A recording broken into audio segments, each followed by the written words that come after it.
Hello, and welcome to Day 5 of Health Matters. I'm Kori Shaw, founder of SwirlWorks, an artisan workshop in Allied Arts in Menlo Park, California, and a member of the Stanford Medicine Community Council. We've been delighted to bring you Health Matters this week and hope you found something that resonates with you and can become part of your wellness journey. It's been a roller coaster of a year, and in many ways, we're still in the middle of the uncertainty that COVID has brought on. So, as we begin to reemerge and think about moving forward, how can we prepare ourselves for what's ahead, and where do we even start? Today, we're thrilled to bring to you author, psychologist, and Oprah Magazine's first ever visionary, Kelly McGonigal, to share her neuroscience and psychology-based insights for moving forward with courage, hope, and self-compassion. Kelly, thanks for being here. Welcome to Health Matters. I'm so happy to be here, and I'm really looking forward to this conversation. Great, me too. So for many of us, we've experienced the stress of the pandemic differently. My family went, what we thought was a long weekend, turned into a lot more than that. And you know, I have fond memories of the early days of the pandemic when we had more family time, we were less busy. But as it dragged on and it became really hard for my children, it was difficult. You know, they're dealing with the issues of isolation and remote learning, and it's still a challenge today. So what was your experience with the pandemic? Yeah, so for me too, I sort of think of that time as like I was running at full speed and then I fell off a cliff, that I suddenly became just completely isolated from my usual roles and relationships. Couldn't see anyone in my family except for my husband. All of the work that I did just completely stopped. And as time went on, I think that experience of being isolated and really unable to help or serve or show up in the way I was used to, that was the most stressful. Everything from when a family member got hospitalized with COVID and not being able to help out, a death in the family and not having a funeral. It was just this unending experience of not being able to engage with what matters most in a way that feels real. And I think that it's really helpful as we start to move forward to spend a little bit of time thinking about what was most stressful, because people have had a lot of different types of stress and trauma. Some people, whereas I was unable to do anything where I felt like I was of use and connecting, so many people experience kind of the opposite, a burnout from being exposed to extreme levels of service and suffering. There are people whose dominant experience is one of grief and loss from losing family and friends and businesses and communities they were connected to. And I think that when we're able to reflect and identify what was that thing that caused us the most pain or stress, it's going to point to what's going to be most healing. There's going to be an antidote that's related to what was most stressful for you. And that it's not a competition of suffering, who suffered the most, but that as we find our own medicine or antidotes, like for me, it's going to be about re-engaging with those roles and relationships that matter most. Mm-hmm. And the way you think about stress is a little different. Can you tell us more about that? Yeah, so most people, you can tell me if this is true for you. I was taught that stress was all this stuff happening to you that you don't want to deal with and that will destroy your life and your happiness and your health. And like the goal in life should be to avoid stress or reduce stress. And also that stress will always turn you into the worst version of yourself. So what I found really useful is to look at the science that focuses not so much on stress as what happens to us, which we can't always control, but to define stress as what arises when something that you care about is at stake, when it's a moment that matters. And we know that when something that you care about is at stake, there are all these changes in your brain and in your body that are part of our human capacity to survive, sometimes to thrive, sometimes to defend who or what matters most to us, sometimes to learn and to grow. And when you start to define stress in that way, it's not just everything you don't want, and it's also not this toxic state that makes it impossible to be like a good version of yourself. Then we can start to think about, okay, well, what does stress bring out in me? And how can I choose ways of responding to stress that are skillful and that support, me and what I care about. And so I was thinking that for this conversation, one of the things that has been most surprising to me about stress from the research side is all of these different human capacities we have. And so I thought like I could share with you what some of those are and see if they connect with your experience, because as I was watching the pandemic and listening to people's experiences, it was almost like the pandemic was pulling out of us every human capacity we have for coping with stress. And I think that understanding a little bit about that science can help us understand our experiences. So we know that one of the ways that stress can help us is it can give us energy and focus so that we can rise to the challenge. So sometimes when people are stressed out, they leap into action. They get very clear on what matters to them. They look for what they can do. They perform well under pressure. I think a lot of people had that experience, early on or maybe like midway through the pandemic, where they were showing up, they were getting things done, they were stalking whatever. And did you have any experience like that? We did. We were prepping, we were getting things together, we were finding ways to, help other people. We were making masks for some local medical workers. We got involved in those efforts. Right, so exactly. So that's rising to the challenge, and that can be really useful. But one of the things that I think a lot of people experience in the pandemic is then at a certain point, the stress is bigger than what you can just rise to the challenge to handle. That sort of either do it yourself or just get it done mentality. I think a lot of people experience a level of sort of burnout or exhaustion when they couldn't just keep running in the direction of stress and performing under pressure in that way. Now, you mentioned that you were making masks for other people, and so we know another strength that stress can bring out is tending and befriending, which also can be really supportive. It's this idea that stress can encourage you to connect with others, to want to help others. That stress can actually bring out that social side of you so that you won't be alone in whatever you're going through, and also so that you can be a resource for everyone else who is struggling. And there are a lot of benefits to this kind of response to stress. And I think also early on, a lot of people were cherishing that, whether it was people who were celebrating frontline workers and healthcare workers, or those early days where people were connecting with, long lost friends or family over Zoom. And I think people really started to understand how important connection was. And then also, I think a lot of people hit that wall where the ways that they were able to connect, or the context in which they were trying to help, either they weren't able to help, kind of like what I experienced, or there was just so much pain and suffering that it felt like they could barely hold back any at all. A sense of what they were doing maybe didn't really matter. Or not feeling as connected as they wanted to through something like Zoom, and missing touch and missing physical presence. And so again, we can witness the strength emerge in us and recognize how it can help us cope with stress, and also have some compassion for ourselves if that was one of the pain points of the year for you. And then there are these other ways of dealing with stress that really are about not rising up and showing up, but about slowing down and pulling back. And they also can be healthy, and they also can be quite painful. So the sort of the gentle version of it is called pause and plan. Sometimes when we're stressed out, we actually get this instinct wait a minute, I don't fully understand what's happening right now.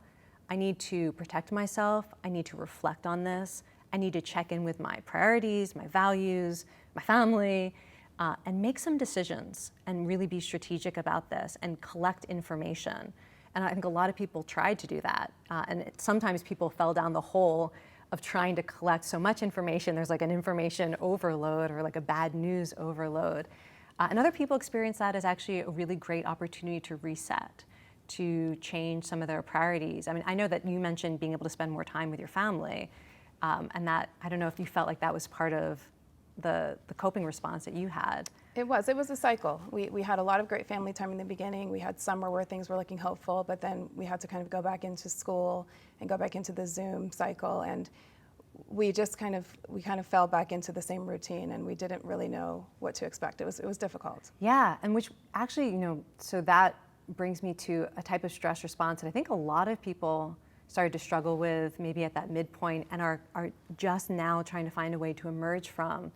And it's this human capacity for a defeat or a withdrawal response to stress, which is, it's basically when stress is so overwhelming and you don't understand how anything you do can make a difference, and you feel disconnected from communities that matter to you.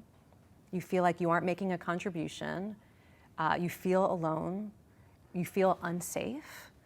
In any situation like that, we have this bizarre human instinct to withdraw, to actually withdraw from life itself. And this can show up as depression. It shows up as symptoms related to trauma. It can look a lot like grief. And I think a lot of people who had never experienced maybe that level, that type of stress instinct, suddenly found themselves falling into this despair, or watching people in their lives who they care about who suddenly have lost so much opportunity. I think, in listening to what teenagers have gone through this year, one of the things that really stood out to me is we basically created a situation that was priming them to have a defeat response that makes all the biological sense in the world, but will lead them feeling like there's something uniquely screwed up with them or their lives, that we almost can turn it into like an individual experience rather than understanding this collective experience, that when you put a human being in this circumstance, there is an instinct to withdraw and almost to give up.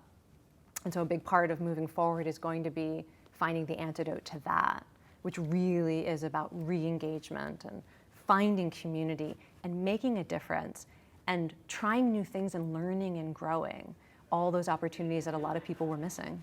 Mm-hmm. I think I've seen this with my children, my high schoolers. I have a high school senior who's grieving the loss of a lot of things she was expecting.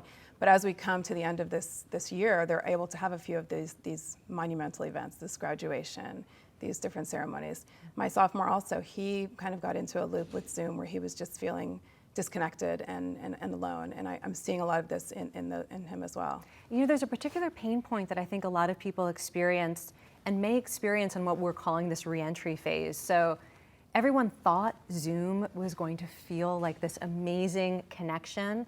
And then over time, people realized, well, this eye contact is fake. And if you're looking in the camera, you're looking at that, and you're almost like performing your emotion expressions, but you're not really like the way that right now you're nodding and I'm gonna nod.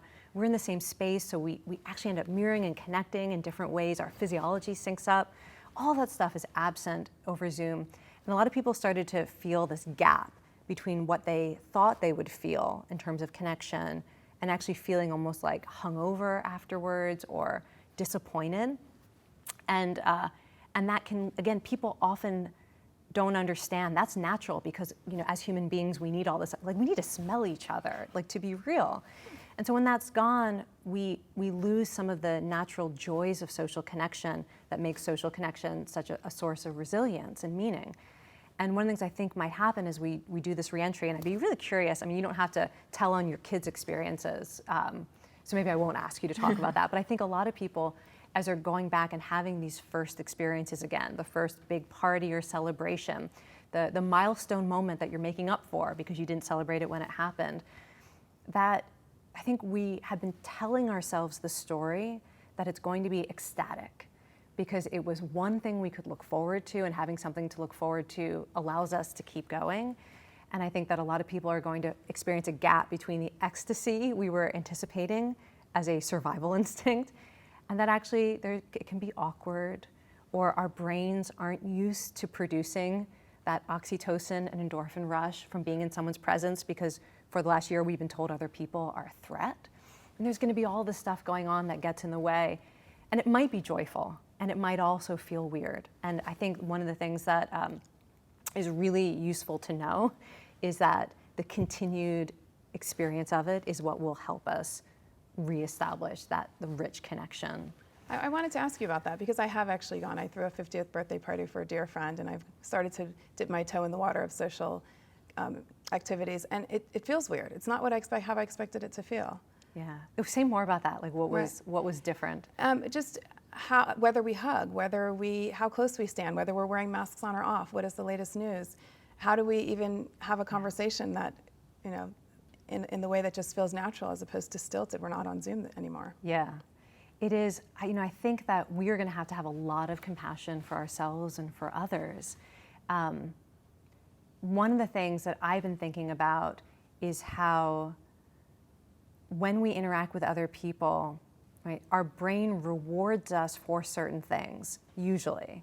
Eye contact, physical touch, self-disclosure, like telling stories, shared laughter, shared food and drink, physical cooperation, so like physically doing something together that requires close contact.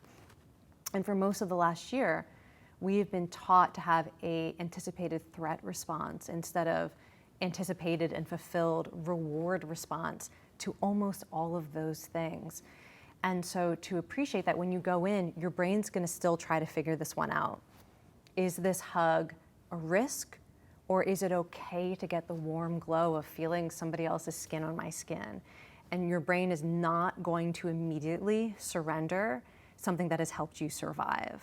And so there's probably going to be a long period of time where we have to be willing to feel both at the same time and trust the process of moving through whatever discomfort is there. And this is where I think about, as a psychologist, everything we know about people who are trying to overcome phobias or anxiety or post-traumatic stress disorder, where being in contact with a lot of things that should, be comfortable and natural actually can be quite threatening.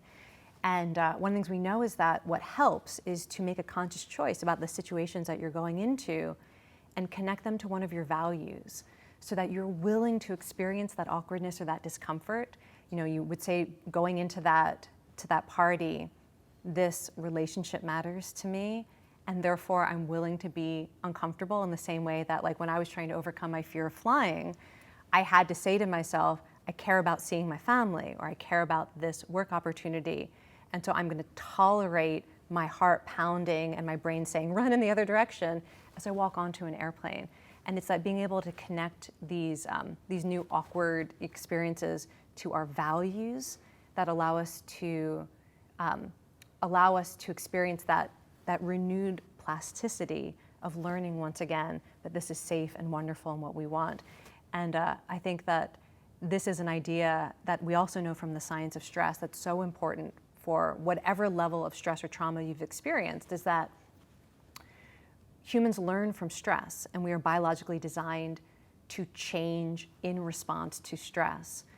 And so we did it. Like, think about all of the ways, I don't know if any are top of mind for you. Like, can you acknowledge or give yourself credit for something that you did during the pandemic that was different, that required you to adapt? Absolutely, and my children as well. I mean, we've all had to learn new ways of living and being and interacting. Yeah, and you did that. And now you have to undo it and relearn it. And I think that, again, sometimes people expect it to be like a switch, but we still have that capacity. And so sometimes giving yourself credit for the things that now feel like they're a barrier. Like, when we walked in and I had to take my mask off, and there was that moment where I was like, I realized I haven't, other than the doctor and the dentist, I haven't been indoors with people I'm not related to with a mask off in over a year.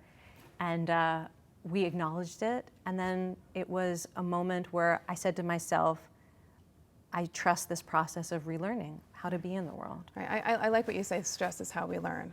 I like thinking of it that way, that stress isn't something to avoid, but stress is something that gives us an opportunity for growth. And actually, to really understand how deeply embedded that is in our biology, so one of the things that I think about is even something like stress hormones. So if I were to ask you, name a stress hormone, people often say adrenaline, which gives you energy, or cortisol, which helps you use that energy.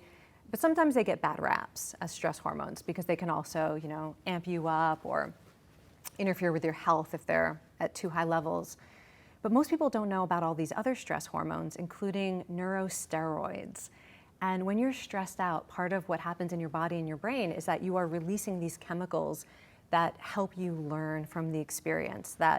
So if you think about if you were a bodybuilder and you wanted to get stronger from the stress of exercise, from weightlifting, you might, not that we recommend it, but you might take steroids, and those steroids amplify your natural capacity to be strengthened by stress. Well, your brain releases chemicals that amplify your brain's ability to be strengthened by stress as a natural part of your stress response. Your brain becomes more plastic and ready to learn. And so when you know that, again, it can help you understand how things that we now feel like, oh, they're symptoms of our COVID experience, they're side effects we don't want. Well, it's just that was enormously stressful and you were adaptive. And now going through the stress that you feel going into a birthday party or going back to work or talking to someone you haven't seen in a while and you don't know, did this person lose a relationship, lose a job, lose a loved one? You don't know what the situation is. That can be stressful to go in and be like, okay, tell me the story of the past year. That very stress that you're feeling is not something you need to micromanage and get rid of. It is just letting you know that you are in the middle of another learning process. It's some sort of resilience. Yeah, that is how I define resilience. Mm-hmm. It's not my definition.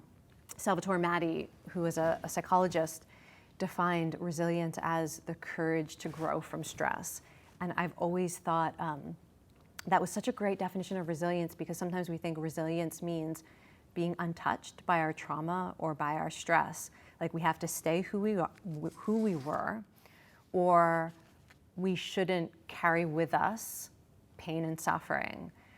And it's almost like a definition of resilience that requires us to be wearing a suit of armor to protect ourselves from life. And the idea that you could have the courage to grow from stress, the way that I think about it is you don't get to control everything. So there may be things that we carry forward from this past year that are painful, and even with therapy and prayer and joy, we're not going to get rid of it. Those are like the scars or the pain we carry. And also, we know that we have the capacity to play a role in how our stress changes us by making choices about the meaning we want to make out of it, or the way we want to view it as a turning point. I mean, one of the questions I often ask people is, imagine 10 years, you're 10 years in the future, and you're looking back at this year in your life, and you're telling someone who cares about you how this was a turning point in your life. Like, just tell me a story about that.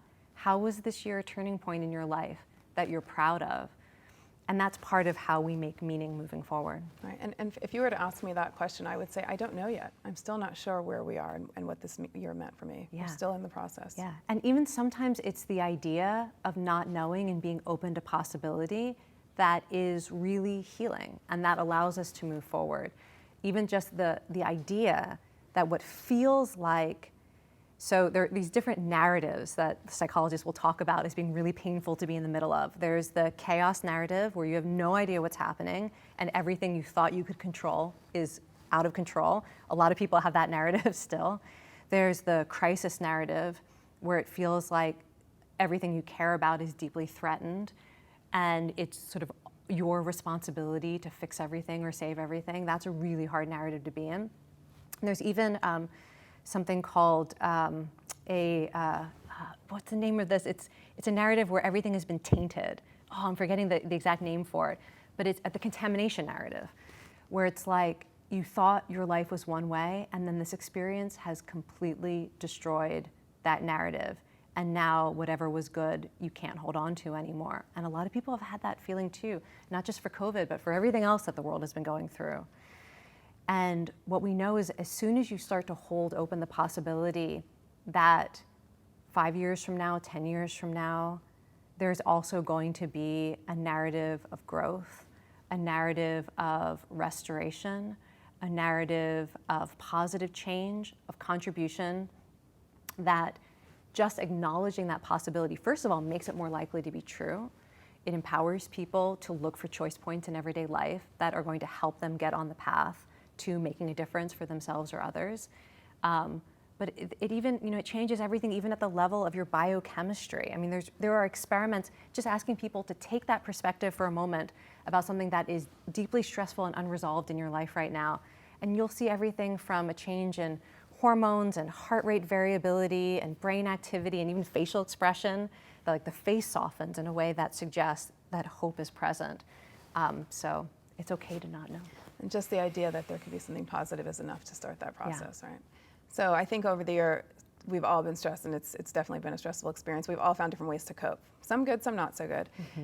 What are your suggestions for how we can be a little bit kinder to ourselves as we maybe think about those things that we don't want to carry forward? Yeah, so a lot of people have turned to strategies that are really survival strategies that allow us to either, disconnect from what's stressful, to numb ourselves out a little bit.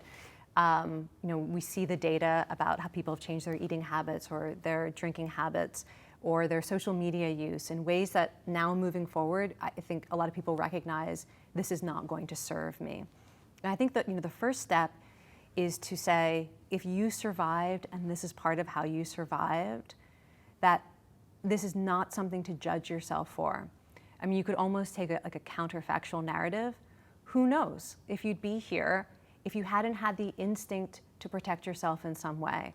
And so it is not let go of any shame, any judgment, because you're here now, and we all needed to do different things in order to get here. And it's a gift to be here. And part of that gift includes whatever the mess is along the way. So to have that sense of appreciation, and then also, a big part of self-compassion is wanting for yourself the same things that you want for your loved ones, to be happy, to be healthy, to thrive, and to grow. And so that you can start to be honest with yourself about there may be some ways you coped this year that actually you want to turn into commitments and values because they were not only healthy, but they sustained you. I think about, so this is such a silly example, but I am not a morning person. In my entire life, I've had a story about how I'm not a morning person. And my entire life, waking up in the morning, my first thought is usually, oh bleep, I don't want to get up, right? And for the first time, when there was nowhere to go and nothing to do, I started to get up earlier than I ever have before and exercise first thing in the morning.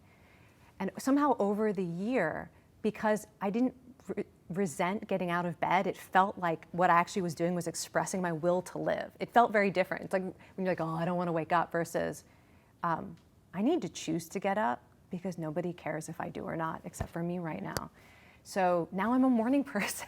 You're a morning person? I am. I'm waking up without an alarm clock. This has never happened. So that's a kind of a silly example of a coping strategy that I adopted that I'm going to make a value and a commitment. I like this idea that I get out of bed in the morning and I choose to live. And that's a very different mindset. So that's one thing, is to look at that. And then maybe there are other coping strategies where you recognize this is getting in the way of my ability to move forward or create health and happiness. And so then what I encourage people to do is to literally process map it. So if it's still happening, if you're still drinking more alcohol than you think is a good idea every afternoon or evening, you need to understand how that happens so that you understand where the choice points are. Is it when you order the alcohol? Is it when you're feeling stressed out and you have the first drink? Is it, what are the moments where you could choose to do something different as an act of self-care and self-love? And then you just start experimenting with it. And I've taught behavior change for over a decade, and this is the thing that people never believe, is it's okay to not change it at first. You could literally just watch yourself do it for a little while and stop judging yourself for it. And there's something about watching it all unfold with an attitude of curiosity and self-kindness that creates more freedom, even if your experience for the first week or two or whatever is you keep giving in or repeating the old cycle. It's pretty revolutionary. And then at some point you're able to make a different choice and you experience a sense of pride or gratitude to yourself. So that's one way in. And the other thing I always tell people is start creating an environment that supports your goals. So look around the places where you spend time, and can you outsource some of your self-control to your environment? So your environment makes it easier to do the things that support you and harder to do the things that don't. That's fascinating. I'm back on that issue of watching yourself do the thing you don't want to do without judgment and with compassion. It is. So let me give you a concrete example that is a study that blew my mind when I came across it. So it was a study of smokers who wanted to quit. And some of them were taught how to pay mindful attention to their cravings when they wanted to smoke, and others just weren't given that strategy. And if you've ever been addicted to anything, you know that the experience of addiction, it starts with often feeling bad, not like a desire, but like a feeling bad. You're stressed out, you're in physical pain, or even just you see the thing you are addicted to, and your brain will make up stress and pain in order to get you to give in. So it starts with that discomfort. And then what happens in the brain is your brain will immediately tell you the thing that will relieve your pain is to consume the thing you're addicted to or to do that behavior. So now you've got two things going on. You're in pain and the reward system is pushing you towards it. And here's what most people don't know. There's a third part to any craving, which is that your brain starts to orchestrate a physical plan to get you to give in. So if I'm a smoker, and I'm left-handed, the right side of my brain that controls my left hand will start activating the motor system to get me to reach for a cigarette or a lighter or my vaping system. So that's what a craving is. And I know this is like a big setup here. So what happens when you notice that you want to smoke and you're trying to quit and you pay attention to it mindfully? Oh, this is what it feels like. Oh, this feels awful. There's a voice in my head telling me, like, I need to smoke. It's the only way to feel better. The functional connectivity of those three systems of the brain become disconnected. So you might still feel bad and you might still have a desire, but the ability of those parts of the brain to convince your motor system to reach for a cigarette, they lose their power. You can actually see it, this connectivity in the brain, they stop controlling that part of the brain. And that's what I meant when I said that there's a new freedom, a new possibility that comes from just paying attention with some self-kindness and a willingness to see what's happening and nothing else. And you're literally creating freedom to make a different choice. And it doesn't even have to happen today. Even if you give in, if you delayed that choice by a second, you're starting to create freedom. That's interesting. So one of the other ways you mentioned of kind of coping with the pandemic is through movement. Mm-hmm. Yes. I have to confess, I'm not the natural athlete. I don't love movement. I love to think about moving. And during the pandemic, there was a long period where I was exercising and walking with my mom who was with us. And that tailed off a little bit, and I'm back to kind of needing some encouragement. Talk to me about how I can get there again. What did you get from going for a walk with your mom? We had time to talk. Uh-huh. I was feeling better. I was feeling stronger. I was feeling more positive. I've never experienced a runner's high. I've never experienced that wonderful glow of exercise, but it was just that time with my mom and moving together. Well, so let me tell you a little bit about that experience. I didn't know what you were going to say, but what I love about this is because the ability to find joy, meaning, connection, hope through movement is so basic to our human nature. I knew you were going to say something that I could speak to. So first of all, we know that when you are physically active and you haven't been moving for a while, there's something called the feel better effect. So if you've been sitting all day or you've been inactive all day and you use whatever parts of your body still move, you get your heart rate up a little bit. You don't even necessarily have to break a sweat. You get an immediate increase in dopamine and adrenaline that give you energy and also make your outlook more positive. I actually started calling it embodied hope or energized hope. It's so reliable. The key, if you want the feel better effect, is you have to do something that's appropriate for your body in this moment. So if you hadn't moved all day and you'd never lifted weights before and I load up a barbell with 500 pounds and I say lift this, you're not going to get a feel better effect. You'll get like a shoulder injury. Right? But so when you move in ways that are natural to your body, it is almost inevitable that you will feel better. You just have to listen to your body. So going for a walk or going for a push if you're in a wheelchair, whatever sort of works for your body, that is an easy way to tap into our capacity for a more positive outlook. Now we also know that when you move with other people in any way at all, you get an endorphin rush and probably also an increase in oxytocin. That is the same thing that happens when people bond over meals or storytelling or shared laughter or even shared excitement. When you move with other people, you create this neurobiology of connection. Endorphins, I should have said endorphins and oxytocin are brain chemicals that help you feel closer to other people and that increase the pleasures of social connection. And again, this does not require breaking a sweat. So there's research showing that even just sitting, like if you and I were to just play a game, like pretending we're making a TikTok video and we do like a little savage love in the chair, we would have an increase in endorphins that make us feel better and that help us connect. So this is one of the reasons why I often talk about movement rather than exercise, although I also love exercise, but like maybe that's a next level up. And just moving your body and often moving with other people is such a great way to tap into it. So you said it's fallen away. And what I've noticed is that a lot of times we find a movement when we need it and then we forget it. And we forget it because as a culture, the way we're used to talking about movement is, it's a punishment for what you ate. I do not encourage thinking about it like that. It is something you do to make your body more acceptable to other people, like changing your appearance. Do not encourage that way of thinking about it. We have negative associations, like I was a gym class loser, all sorts of like humiliating experiences from competitive sports and being the slowest person in class. Like, so maybe people carry that association with movement. Like you said, you're not a natural athlete, whatever that means. And so we forget sometimes our own direct experience, which is that you choose to go for a walk with someone you care about, and you feel both better and more optimistic and closer to the person you spent time with. So one of the things that's really important is we have to change our mindset about movement so that we can start to have these direct experiences. And my guess is, I bet I could get you a runner's high, but it might not be through running. That would be wonderful. Because we also know that when people persist physically at an activity that has meaning to them, the brain gives you a very specific neurochemical reward.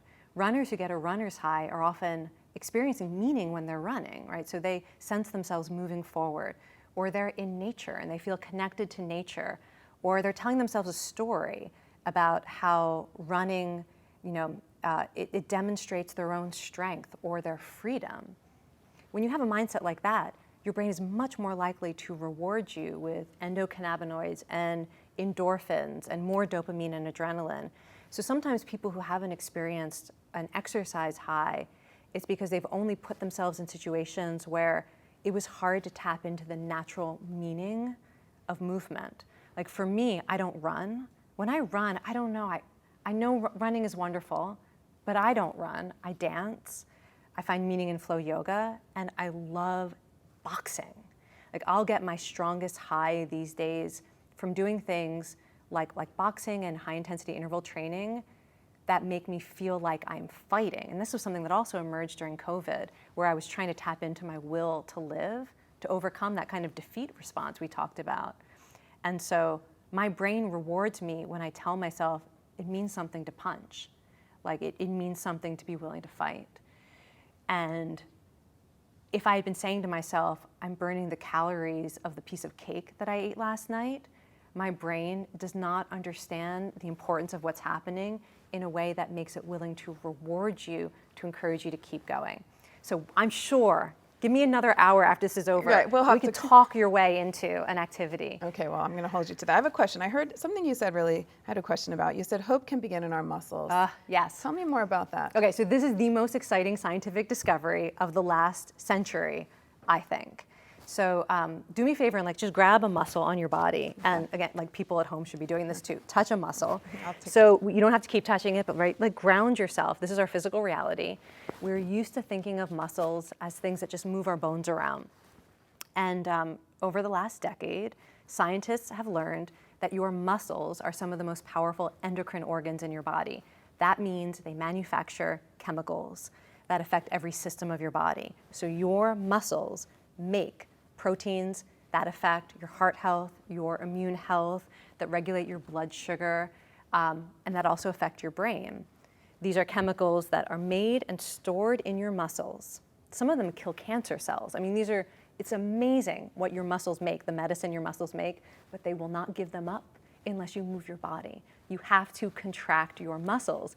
Your muscles experience movement as a sign that you are alive, and your muscles are like, great, here are some chemicals that kill cancer cells, boost your immune system, and that will make you more hopeful. So here's what some of these molecules are. So let's say you're lifting weights or you're dancing or doing yoga. Your muscles are giving up chemicals into your bloodstream, some of which travel to your brain. And their primary effect in your brain is to boost motivation, to fight depression, and to transform your brain structurally in ways that make you more sensitive to joy, more open to social connection, and more resilient to stress. There are many structures in your brain that are physically changed by these chemicals, again, in ways that make you happier, more hopeful, and more resilient. And so some of the first researchers to discover these molecules called them hope molecules because of the observation that they seem to prevent depression caused by chronic or traumatic stress.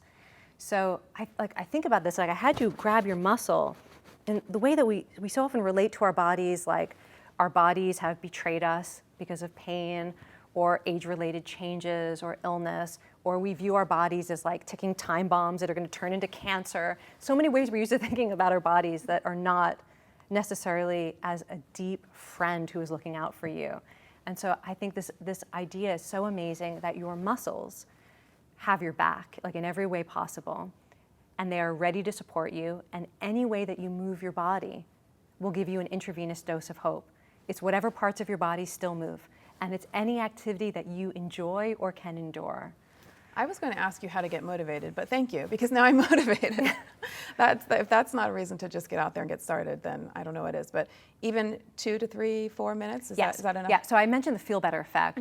There is no dose too small. I always say 3 minutes because that's about the length of a radio edit of a song. So what I usually tell people is we know music enhances the mood effects and the energy effects of movement. So just like make a playlist for yourself of songs that you love, put on a song that you love, and see how you're inspired to move. You can be playful, you can be silly, you can be dramatic, you can shadow box, you can do push-ups, you can do whatever you want. And that is almost guaranteed to make you feel better. So that's like the smallest dose. But we also know, like this energy high and this connection that we've talked about, it takes maybe about 10 minutes to feel that deep connectivity of movement with other people. Or you can also get it from being outdoors. We know that 5, 10, 15 minutes of moving outdoors can have transformative effects on people's state of mind and their mental health. So there are these slightly bigger doses that can really help us feel connected to something bigger than ourselves. And then if you're like me and you use exercise as part of your mental health plan, I encourage people to think about what they could commit to. And the research suggests that probably 30 minutes every day of movement that challenges you to some degree is going to be a really powerful dose. And it doesn't mean it has to be every day, and it doesn't mean you can't do more, like if you want to go take a 50-minute exercise class. But there's something about every day bathing your brain in the neurochemistry of movement, and also the way that it helps movement become a part of your identity. So that like I can tell myself I'm a fighter, or you can feel that the increased bonds with your mother if you walk every day, or whoever you move with. There's also a psychological component that comes from that level of commitment that further enhances the benefits for mental health. So if you're not there yet, you start with the 3 minutes. And then you start to think about what's the kind of movement that would make me feel like I'm becoming who I want to become. But it doesn't have to feel like a high-intensity workout. It doesn't just have has to be movement, right? Although I will also say, it's allowed to. I mean, another thing we know is that many people will find, even people who think that they hate breaking a sweat, when they stop framing it as punishment and start paying attention to their direct experience, sometimes people find out, oh gosh, I'm more competitive than I thought I was, or I like how it feels to be exhausted and know that I'm someone who can persist. There are pleasures available at sort of every level of intensity, and I encourage people to keep an open mind about what might be true for you.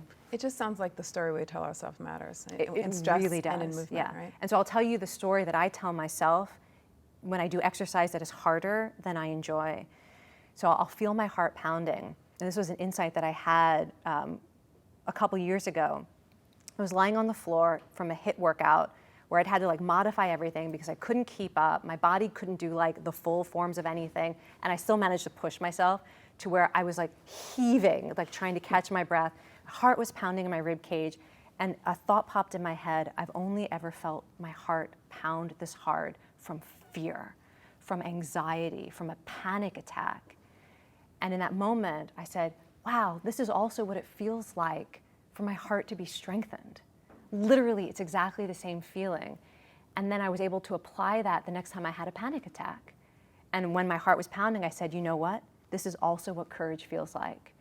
And to have that mindset, and what I was able to tell myself while I was exercising, means that's now my favorite form of exercise, when I could like barely force myself to do it when I started. Wow, that's amazing. That's amazing. Well, let's talk about connection. Okay. And you mentioned in one of your books that newborns have the impulse to synchronize their bodies to the beat, and that there is some sort of synchronicity that comes with, like you said, moving together or moving to music. Tell me more about that. Yeah, so that is a really interesting finding, which is that literally as soon as humans are born, if you play music, they will start like moving anything that moves. Like it almost seems like an instinct that is just to synchronize with the sound that they hear.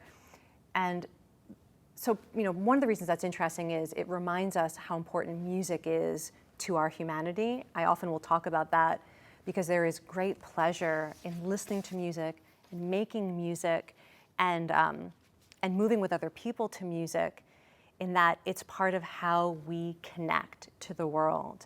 And so, exercise is one way to cope. Music is another way to cope. Music can often be a source of strength and renewal.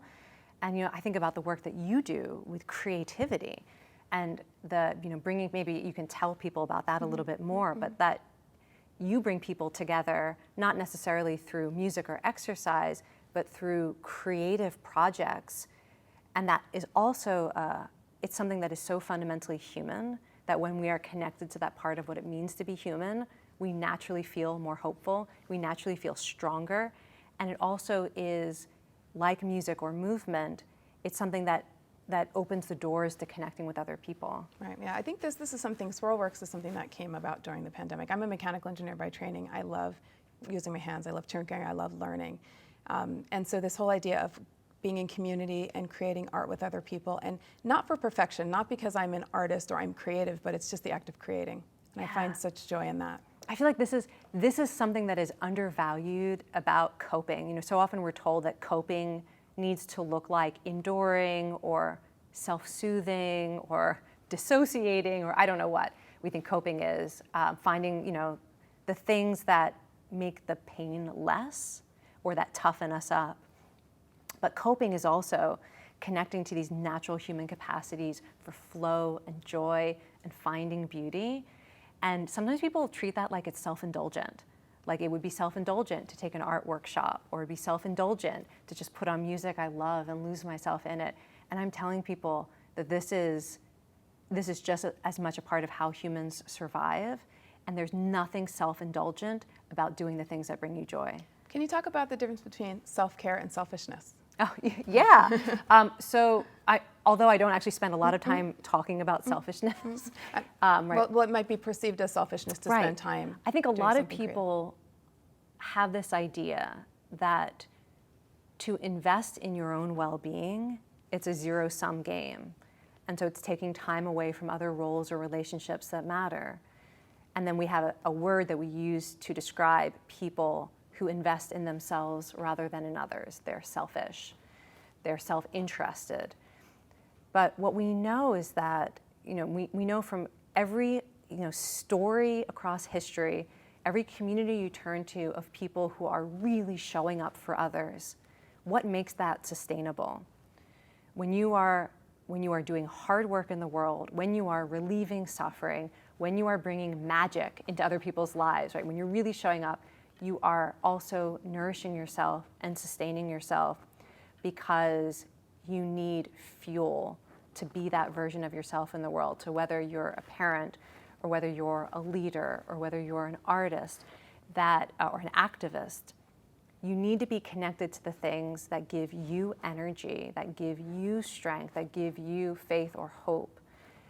And it's not the idea that any of that could be selfish. It is a misunderstanding of what sustainable compassion or sustainable action is. And it is also, I think, like a failure to understand our fundamental interdependence.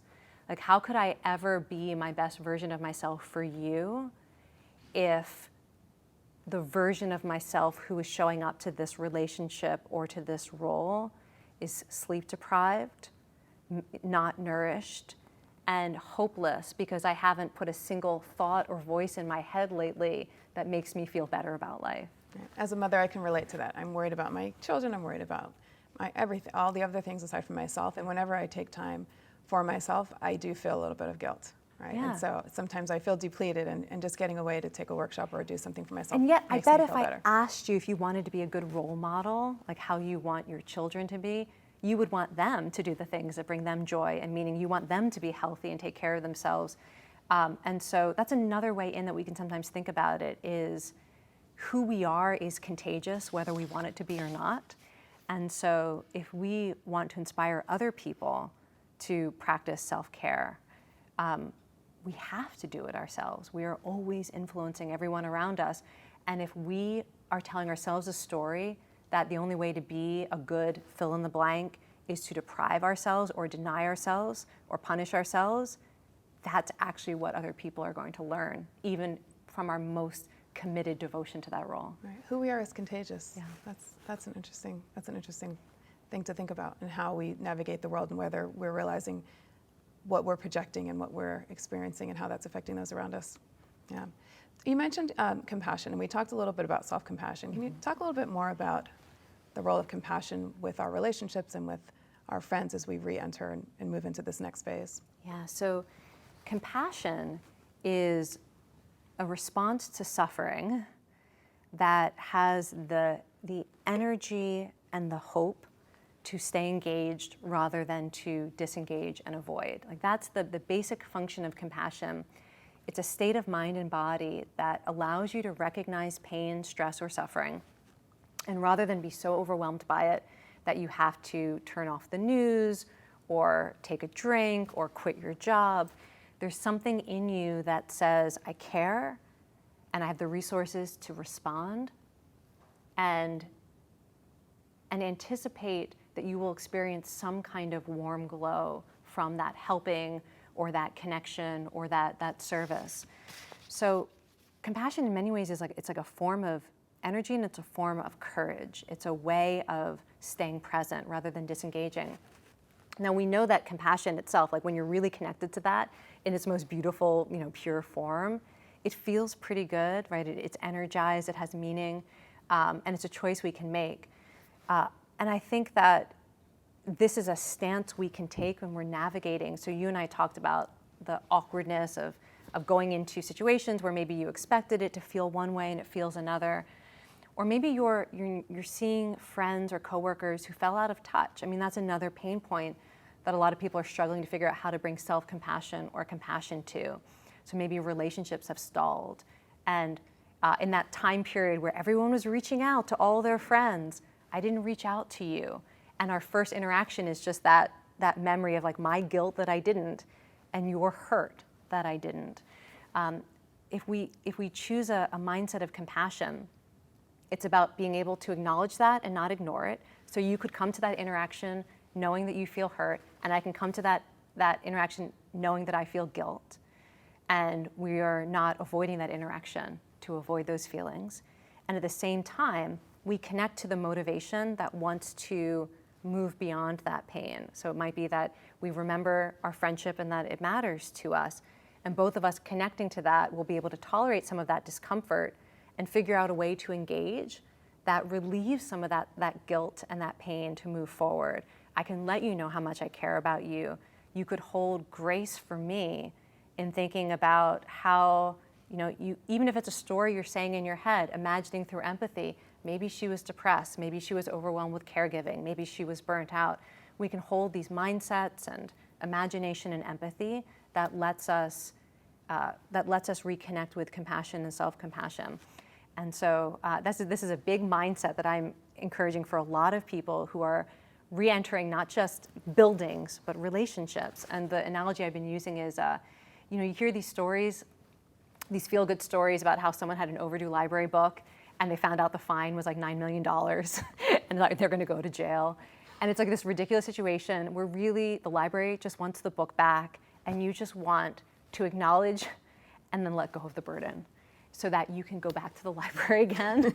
And I feel like this is the attitude that many of us should probably take to relationships that stalled, or, you know, maybe we didn't handle the pandemic the same, and there's judgment about who was going on vacations and who was not, and who was, you know, there are members of my family who feel pain because family members refuse to show up for holidays, and there are family members who are hurt because people showed up for holidays and put people at risk. There's like pain on every side. Mm-hmm. We just want to return the book, and there are no penalties, and we just want to come together again. So if you can think about what that would look like in your life, to be the library forgiving the fines, or to be the person showing up with the book and saying, yes, this is how it was, and I want to connect again. I love that. I love that. And I think the biggest takeaway for me today is about mindset as well. How I think about things and what story I tell myself, and how that will impact every aspect of my being. Yeah. So that's great. And so what I would encourage everyone who has been a part of this whole event, or as well as, you know, our conversation today, is to really think about, what did you hear that you most want to take away or apply? You know, one of the things that we know from mindset research and behavior change research is that the best way to make a new idea real in your life, or to make it a commitment, is to tell someone else about it. So you have this insight about mindsets, and what I would encourage you to do is think, okay, who are you going to have a conversation with about this? Or even, I mean, you could do it through social media, or you could even just tell yourself. If you're someone who journals, you would go home and tell yourself about this insight so that you remember it. But there's something about articulating and expressing and sharing an idea with someone you care about that really helps it take hold. So I would encourage everyone who's listening or watching to think about who you're going to tell, what your takeaway is, and who you're going to share it with.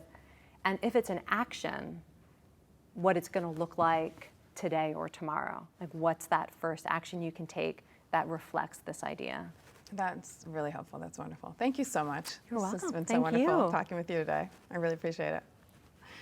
And to everyone joining us here today, thank you. We hope you found something that resonates with you and can become part of your own wellness journey.